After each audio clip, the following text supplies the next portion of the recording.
Selama 3 bulan beraksi, kedua pelaku ATM dan FC telah memproduksi ribuan lembar uang palsu pecahan Rp100.000 siap edar. Lantas kemana uang palsu bisa diedarkan? Simak penelusuran jurnalis Kompas TV Malaika Kridaman. I don't think so. No, no, no, no. I don't think so. No, no, no, no. It's never, ever, ever, ever, ever, ever gonna happen. I don't think so. No, no, no, no. I don't think so. No, no, no, no. It's never, ever, ever, ever, ever, ever gonna happen. I don't think so. No, no, no, no. Maybe someday you'll have it your way. Maybe someday it'll all work out.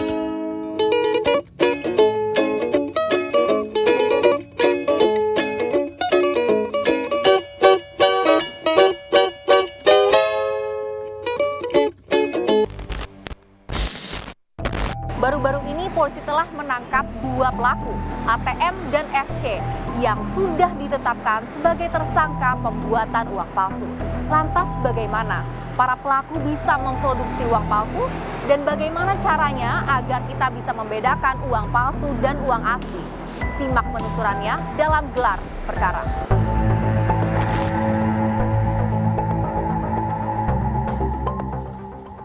Pertengahan Agustus lalu, polisi menangkap salah seorang pembuat uang palsu.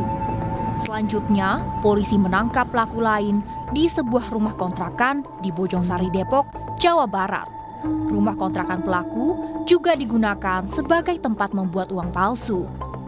Diketahui, salah satu pelaku merupakan residivis. Memang pelaku sendiri baru keluar dari penjara terkait kasus yang sama. Sebelumnya, pelaku berperan sebagai mediator ataupun penyambung antara pembeli dengan pembuat, tapi pada kasus kali ini yang bersangkutan berperan sebagai pelaku pembuatnya. Dari TKP, polisi menyita sejumlah barang bukti, di antaranya kertas, laptop, dan printer, serta ribuan lembar uang palsu pecahan Rp100.000 siap edar. Yang bersangkutan ini membeli di tempat fotokopi. Jadi membeli printer seperti biasa, kemudian membeli kertas HVS-nya seperti biasa. Dalam melancarkan kejahatannya, para tersangka berbagi peran. ATM berperan sebagai pencetak uang palsu sekaligus mencari pembeli. FC berperan mengedarkan uang palsu. Polisi menyebut tersangka telah menerima pesanan uang palsu dari pembeli. Karena pelaku ini merupakan residivis, sehingga mungkin sudah terkoneksi dengan jaringan. Maka dari itu, dari customer yang ingin memesan, sehingga langsung personal kepada pelaku, kemudian sudah ada deal-dealan harga dengan para pelaku. Saat ini, tersangka dijerat Undang-Undang tentang pengedaran uang palsu dengan ancaman hukuman 15 tahun penjara.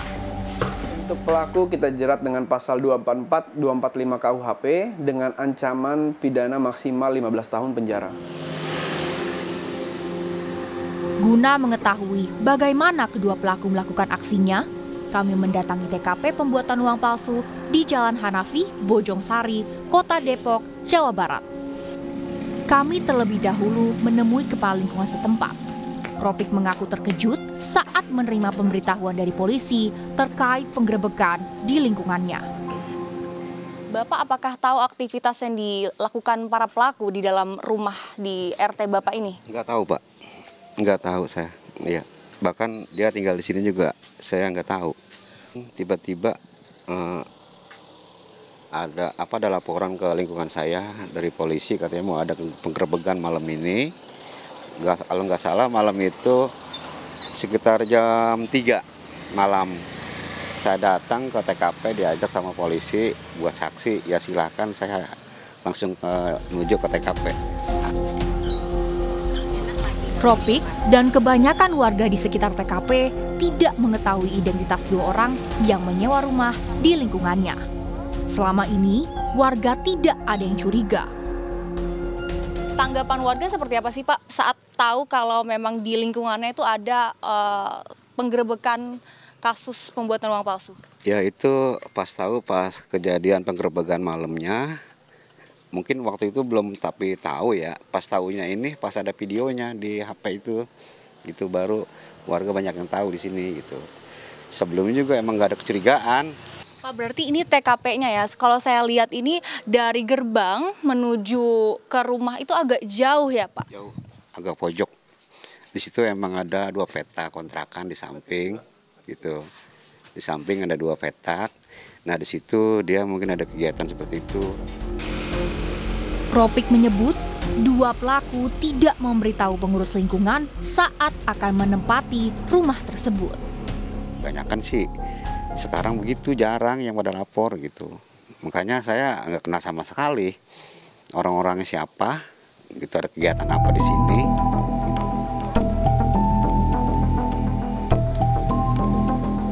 Para pemalsu uang dikabarkan sudah menghuni rumah kontrakan ini selama sekitar 2 bulan.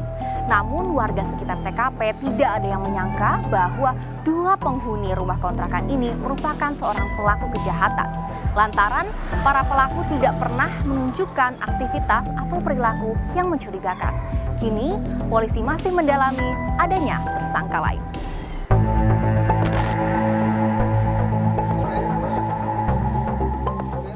Peredaran uang palsu merugikan masyarakat. Salah satu tempat yang jadi sasaran para pengedar uang palsu adalah pasar tradisional. Para pengedar biasanya membelanjakan uang palsu pecahan besar kepada para pedagang. Tujuannya mendapatkan kembalian uang rupiah asli. Baru-baru ini kami menelusuri peredaran uang palsu di sebuah pasar di Bilangan, Jakarta Barat. Kami juga akan mengetes beberapa pedagang apakah bisa membedakan uang asli dan uang palsu.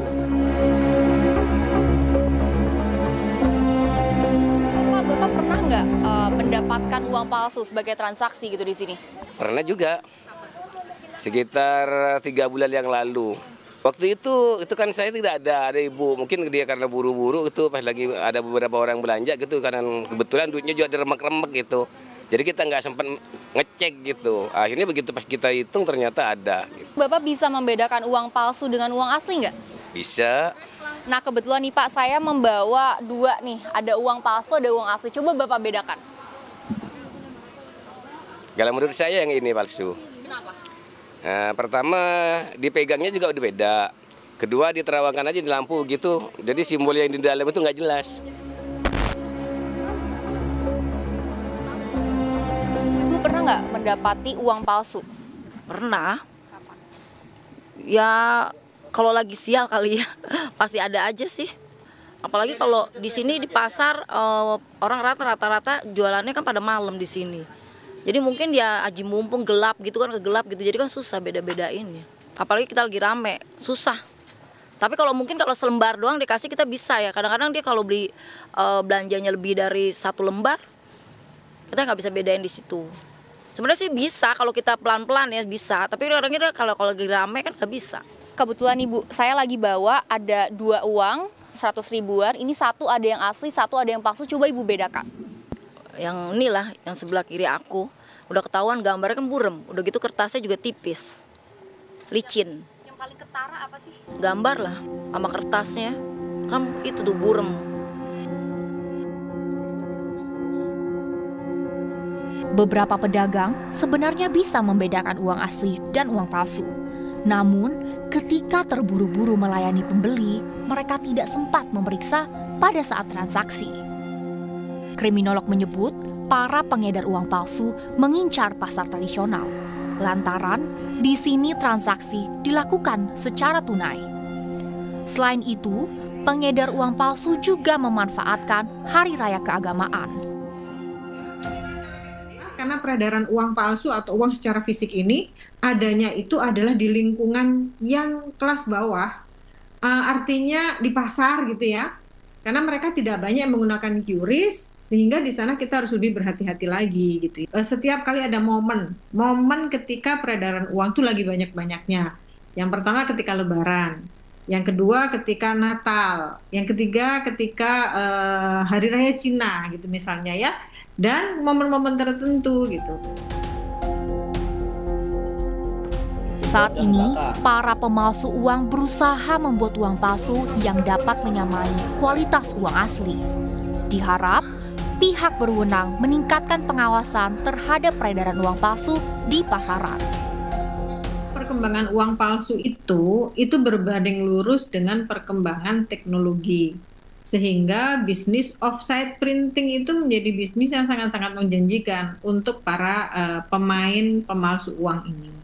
Gitu ya. Dan mereka bisa menggunakan teknologi ini untuk menghasilkan karyanya atau uang palsu ini semirip mungkin dengan yang ada. Ada institusi yang sudah memegang undang-undang untuk mencetak dan mengedarkan. Jadi itu harus melakukan segala sesuatu yang atau upaya yang menyulitkan para pelaku pemalsuan dengan memilih kertas tadi, memilih warna atau campuran warna yang sulit ditiru, atau membuat nomor seri yang nggak bisa kopas lagi gitu, atau menarik atau melihat seberapa banyak peredaran uang yang ada di pasaran. Agar tidak menjadi korban peredaran uang palsu, ada beberapa tips yang bisa Anda praktikkan.